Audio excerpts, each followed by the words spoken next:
மேடையில் அமர்ந்திருக்கக்கூடிய என்னுடைய நெருக்கமான நண்பர், குடும்ப நண்பர் செந்தில்குமார் ஐயா அவர்களே, மற்றும் இங்கே முன்னால் அமர்ந்திருக்கக்கூடிய ஐயா கொண்டல் ஐயா அவர்களே, நிறைய பேர் எனக்கு தெரிஞ்சதான் பேர் தெரியல, இருந்தாலும் எல்லாரையும் நான் வணங்கி உங்களோட ஒரு சில கருத்துக்களை பகிர்ந்து கொள்கிறேன். இந்த ஆர்டிஎஸ் கல்லூரி ஒரு அருமையான உதவியை உங்களுக்கு செஞ்சிருக்கிறாங்க. அந்த அடிப்படையில் உங்களோடு சந்தித்து பேசுவது, உரையாடுவது மிக்க மகிழ்ச்சி. எனக்கு கொடுக்கப்பட்ட தலைப்பு காலநிலை மாற்றம் வேளாண்மை அப்படிங்கிறத பேச சொல்லியிருக்காங்க.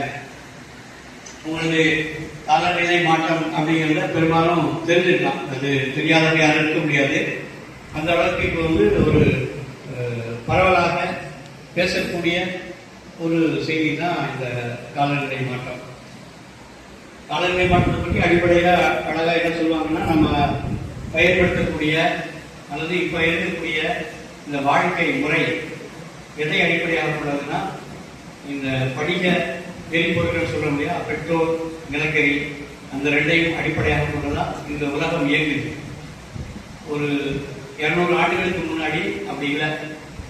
அப்போ இந்த வளிமண்டலத்தில், காற்று மண்டலத்தில் இவ்வளவு பெரிய மாசுக்கள் இல்லை, கரிய பொறிகள் இல்லை.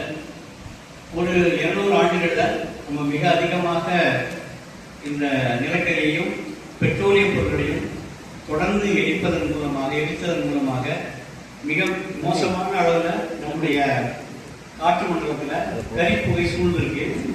அது மட்டும் இல்லாமல் வேறு சில குளோரோ கார்பன் என்று சொல்லக்கூடிய பல மாசுபடுத்தக்கூடிய இந்த வடிவங்கள், அதாவது கேஸ் சொல்லுவோம் இல்லையா, அதெல்லாமே அதிகமாக கலந்ததன் விளைவாக இந்த பூமியினுடைய வெப்பநிலை அதிகமாயிருச்சு, சூடாயிருச்சு, பூமிக்கு காய்ச்சல் வந்துருச்சு அப்படின்னு இயல்பாக சொல்லுவாங்க. அந்த அடிப்படையில் இந்த சூடான பூமி அதோட சூடாயிருப்பதை பண்ண அப்படின்னு நம்ம நினைக்கலாம். ஆனால் இந்த பூமியினுடைய சுற்றுச்சூழலை நீங்க மனசுல வச்சு பார்த்தீங்கன்னா அது உங்களுக்கு எளிமையாக புரியும். இந்த பூமி பந்து, இது உருண்டையான ஒரு கோளம். இதனுடைய அமைப்பு எப்படி இருக்கும் அப்படின்னா, நடுவில் இந்த கோளத்தினுடைய நடுப்பகுதியில் ஒரு வட்டமான ஒரு லட்டை நீங்க மனசுல கற்பனை பண்ணி பார்த்தீங்க. அந்த லட்டினுடைய நடுப்பகுதியை அதுதான் டிரோபிக்கல் ரீஜன் சொல்லுவாங்க, வெப்பமண்டல பகுதி. அங்கதான் அதிகமான காடுகள், அதிகமான உயிர்கள் எல்லாம் இருக்கக்கூடிய ஒரு முக்கியமான பகுதி. அதற்கு அடுத்தாற் போல வடக்கு நோக்கியோ தெற்கு நோக்கியோ அல்லது மேல் கீழ் நோக்கி போனீங்கன்னா அந்த காட்டு பகுதி, அதுக்கு அடுத்தாற் போல புல்வெளிகள் காணப்படும். அந்த செப்பி புல்வெளிமோ பிரேனி புல்வெளிமோ இப்படி பல புல்வெளிகள் இருக்கும், கிராஸ் லேண்ட் சொல்லுவாங்க ஆங்கிலத்தில். அதற்கு அடுத்தாற் போல நீங்க நகர்ந்து பார்த்தீங்கன்னா ஊசிலை காடுகள் இருக்கும். இந்த சவுக்கு மாதிரி இருக்கக்கூடிய ஊசியாக இருக்கக்கூடிய கோனிஃபரஸ் ஃபாரஸ்ட் அப்படிம்பாங்க, அந்த மாதிரி ஊசிலை காடுகள் காணப்படும். அதற்கு அடுத்தாற் போல நீங்க கடந்து போனீங்கன்னா தூந்திர பகுதியுமாங்க, தூந்திராஸ், அந்த பனி குளிர்ந்த பகுதிகள் இருக்கக்கூடிய மரங்கள், அந்த செடி கொடிகள் இருக்கும். அதற்கு அடுத்தாற் போல 2 துருவங்களையும் ஆர்டிக் அண்டார்டிக்னு சொல்லக்கூடிய பனிமலை தான் இருக்கும். இந்த பனி நிறைந்த உலகத்தினுடைய நீர்நிலைகள்ல ஒரு 3 விழுக்காடு தான் நமக்கு நல்ல தண்ணி இருக்குமாங்க, குடிக்கக்கூடிய தண்ணி உள்ளது. அதுல 80 விழுக்காடு பனிமலைகளாக இருக்கு அப்படின்னு சொல்லுவாங்க. இதெல்லாம் ஒரு கணக்கீடு. அப்ப அந்த 80 விழுக்காடு நல்ல தண்ணீர் பனியாக 2 பக்கமும் இருக்கு. அந்த பனி ஒதுக்கினா நமக்கு தேவை பதில இங்கெல்லாம் ஆறுகளில் ஓடி எல்லாருக்கும் தண்ணீரை கொடுக்குது, விவசாயத்தை செழிக்க வைக்குது, தொழிற்சாலை எடுத்து போகுது, இப்படி பல நன்மைகள் செய்யுது. ஆனால் நம்மளை போன்ற மேற்கு தொடர்ச்சி மலையோ அல்லது அமேசான் காடுகளையோ அந்த மாதிரி பனிகள் இருக்காது. ஆனால் பெரிய பெரிய மரங்கள் பெய்கிற மழையை பிடிச்சு வச்சு கொஞ்சம் கொஞ்சமாக தண்ணியை வெளியே விடுவாங்க. அந்த தண்ணீரானது ஆறுகளாக ஓடைகளாக மாறி நமக்கு பயன்படும். அப்படிதான் இந்த பூமியினுடைய இயல்பான இயற்கை அமைப்பு. இந்த இயற்கை அமைப்புல நமக்கு எங்க சிக்கல் வருதுன்னா, இந்த வளிமண்டலத்துல காற்றினுடைய அளவு கூட இப்ப எப்படி பாத்தீங்கன்னா, இப்ப எளிமையா சொல்லணும்னா, ஒரு கார்ல நீங்க பயணம் போறீங்க, கார் கண்ணாடியை ஏற்றி விட்டு வெயில நின்றுன்னு வச்சுங்களேன், ஒரு மணி நேரம் உங்களால் இருக்க முடியாது, அவ்வளவு வெப்பமாயிடும். இதுக்கு பேர் தான் கிரீன் ஹவுஸ் எஃபெக்ட், பசுமை இல்ல விளைவுன்னு சொல்லுவாங்க. அது எப்படி ஏற்படுதுன்னா, வெளியிலிருந்து வரக்கூடிய சூரியன் வருது இல்லையா, அந்த வெளிச்சம், வெயில், அந்த வெளிச்சத்துல 2 அம்சங்கள் இருக்கு. ஒன்று வெளிச்சம், இன்னொரு வெப்பம். அந்த வெப்பத்தை வந்து சூரியனானது நம்ம கொடுத்துட்டே இருக்கு. அந்த வெப்பம் அது ஒரு ஆற்றல், ஒரு எனர்ஜி. அந்த ஆற்றலானது என்ன பண்ணும்னா, நமக்கான எல்லா விதமான உணவையும் வழங்கக்கூடிய மூலம் அதுதான். இப்போ இந்த ஃபேன் சுத்துன்னு வச்சுக்கோங்களேன், இந்த ஃபேனுக்கு எங்கிருந்து அந்த சுத்தக்கூடிய எனர்ஜி ஆற்றல் வருது அப்படின்னா, இதுக்கு ஒரு மின்சாரம் தேவை. அந்த மின்சாரம் என்னவா இருக்கும் அப்படின்னா, நிலக்கரி எரிச்சு ஒரு பெரிய டர்பைன், சுழற்சியான டர்பைன் சுழற்றுவோம். அதுல இருந்து அந்த காந்தத்தை வச்சு அப்படி கட் பண்ணும்போது மின்னாற்றலாக மாறும். அது சுத்தினாதான் மின்னாற்றல் வராது. அதுக்கு பிறகு அந்த நிலக்கரி எப்படி வந்துச்சு அப்படின்னு பாத்தீங்கன்னா, பல கோடி ஆண்டுகளுக்கு முன்னாடி பெரிய காடுகள் இருந்தப்போ பூமி பிளந்து அந்த காடுகள் பூமிக்குள்ள போய் அந்த மறுபடியும் மூடி அது மிகப்பெரிய அழுத்தத்துக்கு உட்பட்டு அது நிலக்கரியாக மாறுது. விலங்குகள்லாம் உள்ள விழுந்து அது அழுத்தத்துக்கு உட்பட்டு பெட்ரோலா மாறுது. மரங்களெல்லாம் நிலக்கரிகளாகவும் விலங்குகளெல்லாம் பெட்ரோலாகவும் மாறி உள்ள இருந்தது. அதை நம்ம தோண்டி எடுக்கிறோம். சரி, அந்த மரங்கள் எப்படி வந்துச்சு அப்படின்னு பாத்தீங்கன்னா, மரங்கள் இருக்கக்கூடிய அந்த கட்டை இலைகள் எல்லாமே சூரிய வெளிச்சத்தை எடுத்துக்கிட்டு, வெயில் எடுத்துக்கிட்டு தனக்கான உணவை தயாரித்து அதுக்கு சேர்த்து வச்சிருக்கும். அதனால நீண்டு எரிக்கும் பொழுது அது வெப்பமாக ஆற்றலாக வெளிப்படுது.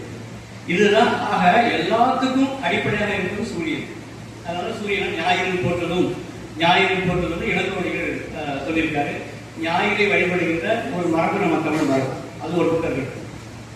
இப்ப இந்த சூரியனிலிருந்து வரக்கூடிய ஆற்றல் சொல்றது இல்லையா, இது எப்படி காருக்குள்ள வெளிச்சம் உள்ள போய் வெளிச்சம் வெளியே போயிடும், ஆனா வெப்பம் உள்ளே நின்றுடும். அதுதான் கிரீன் ஹவுஸ் எஃபெக்ட்னு பேர். இப்ப நீங்க ஒரு கண்ணாடி கூண்டு செஞ்சு அதுக்குள்ள செடியை வளர்க்கறோம்ல, அதே முறைதான். வெப்பத்தை உள்ள விடணும், அதே மாதிரி குளிர்ச்சியும் நம்ம வந்து பராமரிக்கணும். என்ன சொல்லுவாங்க அப்படின்னா, 28 டிகிரி செல்சியஸ் அந்த அளவுக்கு வெப்பமும் ஒரு காட்டுல 80 விழுக்காடு ஈரப்பதம் இருந்தா செடி நல்லா வளரும். எப்படா நல்ல மழை பெய்யக்கூடிய ஒரு காலத்துல நீங்க பாத்தீங்கன்னா முடம் ஒரு புழுக்கம் ஏற்படும், வேர்க்கிற மாதிரி ஒரு தோணும். அதுதான் அந்த கிளைமேட் கண்டிஷன், அந்த பருவம். அப்படி ஒரு பருவத்தை நீங்க ஏற்படுத்துறீங்கன்னா செடி நல்லா வளரும். அதுதான் அந்த கிரீன் ஹவுஸ் வச்சு செடி வளர்க்குறாங்க. இப்ப பூமியும் அதே மாதிரி ஆயிடுச்சு. என்னன்னா, வெளியிலிருந்து வெளிச்சம் வருது, அந்த வெளிச்சம் பூமியில பட்டு திரும்பி வெளியே போகும்போது இந்த கரும்பு வகையான காற்று மண்டலம் பிடிச்சிக்குது, வெளியே விட மாட்டேங்குது. இப்போ வெப்பம் அதிகமாக என்ன அப்படின்னா, பனிமலைகள் இருக்கக்கூடிய அந்த அந்த நீரானது உருக ஆரம்பிக்குது. பனிக்கட்டிகள்லாம் உருகி கடல் வருது. இப்ப இந்த கடலுடைய மட்டம் உயரும் போது ஓரங்கள் இருக்கக்கூடிய பல நகரங்கள் காணாமல். இப்ப சில தீவுகளே சில ஒரு பேர்கரியா செஷன்ஸ் மாதிரி சின்ன அளவில் இருக்கக்கூடிய தீவுகள் எல்லாம் என்ன சொன்னாங்கன்னா, நாங்க இங்க ஒரு 30-40 ஆண்டுகள்ல எங்களுக்கு இடமே இருக்காது, நாடே இருக்காது, வேற நாடுகளில் எங்களுக்கு இடம் கொடுங்க, அகதிகளாக வளர்க்கிறோம். இவங்க வந்து கிளைமேட் ரெஃப்யூஜிஸ் சொல்றாங்க, அதாவது காலநிலை மாற்ற அகதிகள். இப்ப போர் நடக்கிறப்ப வராங்க வேற, இந்த மாதிரி சுற்றுச்சூழல் சீரழிவுகளால் வரக்கூடிய அகதிகள் வேற. இப்படியெல்லாம் நடக்குது. இப்ப இந்த காலநிலை மாற்றம் அவங்களை மட்டும் பாதிக்கிறது இல்லை, நம்மளையும் பாதிக்கும். இப்ப பாத்தீங்கன்னா, நம்ம ஊர்ல மழை பெய்யுற நேரத்தில் பெய்யுதா அப்படின்னா ஒரு 10 ஆண்டுகள் பார்த்தீங்கன்னா மாறி. அதே போல வெயில் அளவு கூடி இருக்கு. இப்ப இந்த மாசம் எவ்வளவு வெயில் அடிப்பாங்க, இந்த வெயில் வெப்பத்தை தாங்க முடியல. இப்ப ஒவ்வொரு ஆண்டும் வெப்பத்தினுடைய அளவு கூடிக்கிறது. 32 டிகிரிங்கிறது ரொம்ப அதிகமா இருக்கு ஒரு காலத்துல. 33, 35, 38, 42. ஆந்திராவில் 50 ரெக்கார்ட் ஆயிருக்கு. 50 டிகிரி செல்சியஸ், 100 டிகிரில தண்ணி கொதிக்கும். 50 டிகிரி வந்துட்டோம். இப்ப என்ன ஆக போகுது, மிகப்பெரிய மோசமான சூழல் வரப்போகுது. அப்ப என்ன காரணம் அப்படின்னு பாத்தீங்கன்னா, இந்த காற்று மண்டலத்துல மரங்களுடைய எண்ணிக்கை குறைவது மட்டுமல்லாமல் நாம் பயன்படுத்தக்கூடிய பொருள்களும் மிக முக்கியமான காரணமாக இருக்கு. அதை நம்ம மறந்துடுறோம். மரம் வச்சா பிரச்சனை தீர்த்துலாம் அப்படின்னு நினைக்கிறோம் இல்லையா, தீர்க்காது. ஏன்னா மரங்கள் ஒரு அளவு தான் எடுக்க முடியும். அளவுக்கு மீறி இந்த காட்டுல தனி காத்து இருந்துச்சுன்னா எடுக்க முடியாது. இப்போ நிறைய மரம் நட்டுட்டோம், அதனால காலநிலை மாற்றத்தை நம்ம சரி பண்ணிக்கலாம் அப்படிலாம் பண்ண முடியாது. நாம இதையும் குறைக்கணும், நம்முடைய பயன்பாட்டை கொஞ்சம் கொஞ்சமா குறைக்கணும். குறைச்சாதான் ரெண்டும் பேலன்ஸ் ஆகும். அப்படி இல்லைன்னா இந்த பூமி இருக்காது. ஏன்னா பூமியானது பல ஆயிரக்கணக்கான, பல லட்சக்கணக்கான, கோடிக்கணக்கான ஆண்டுகள் மாறி மாறி வந்திருக்கு. ஐசா இருந்த ஒரு காலம், அது மாதிரி வெப்பமாக இருந்த காலம், அது மாதிரி நம்மளாம் இல்லாம டைனோசர்கள் இருந்த காலம், இப்படி பல ஊழிகள் யுகங்கள் சொல்றாங்க. தாண்டி தான் வந்திருக்கோம். இந்த காலத்தை ஆந்திரபோச்சினி அப்படின்னாங்க. அதாவது மனிதர்களுடைய யுகம், மனிதர்களுடைய ஒளி அப்படின்னு நான் சொல்றோம். இந்த காலகட்டம் எவ்வளவு நாள் இருக்கு நமக்கு தெரியாது. இதே போல போகிறோம்னா 50 ஆண்டுகள்ல பெட்ரோல் கிடைக்காதுங்க. பெட்ரோல் இருக்காது, தீர்ந்து போயிடும், எல்லாம் எடுத்துடலாம். ஆனா இந்த பெட்ரோலை எரிச்சு வெளியிட்டு பார்த்தீங்களா, இந்த புகை, இதுதான் பிரச்சனை. இது மோசமான அமில மழை உண்டாது. இப்ப ஈரான் போர் நடக்குது, நீங்க அடிக்கடி டிவியில் பார்த்துருக்கீங்க. திடீர்னு மழை பெய்யுதுன்னா அமில மழை பெய்யுது. அமிலத்துக்கு மேல வந்து எப்படி இருக்கும், நமக்கு பொறிஞ்சு விடுறது. அப்படி அமில மழை பெய்யுது. அந்த அளவுக்கு கார்பன் டை ஆக்சைடு அங்க மேல நிறைஞ்சுக்கிறது.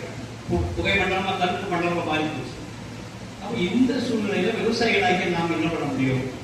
விவசாயத்தில் மிகப்பெரிய சிக்கல். எப்படி பருவகாலம் மாறி மழை பெய்யுதோ, வெப்பத்தினுடைய அளவு கூடுதோ, அதே போல வேற சிக்கல்கள் வருது. என்னன்னா பூச்சிகள் புதுசா வருது. சில பூச்சிகள் நம்ம நன்மை செய்யற பூச்சிகள் இல்லாம போகுது. நோய்கள் அதிகமாகும், எதிர்பாராத நோய்கள் வருது. அந்த நோய்கள் வந்து தீர்க்க முடியாத நோய்களாகவும் வருது. சில இடத்துல பாத்தீங்கன்னா வெப்பநிலை அதிகத்துல பூக்கள் பூக்க மாட்டேங்குது. சரி, பூத்தாலும் மகன்களூள் அந்த கீழே உளுந்து போயிடுது. இப்படி பல சிக்கல்களை நம்ம பார்க்கிறோம். இது எல்லாமே வந்து நமக்கு நேரடியாக தெரியாது. ஆராய்ச்சியாளர்கள் சொல்லிட்டே இருக்காங்க இந்த மாதிரி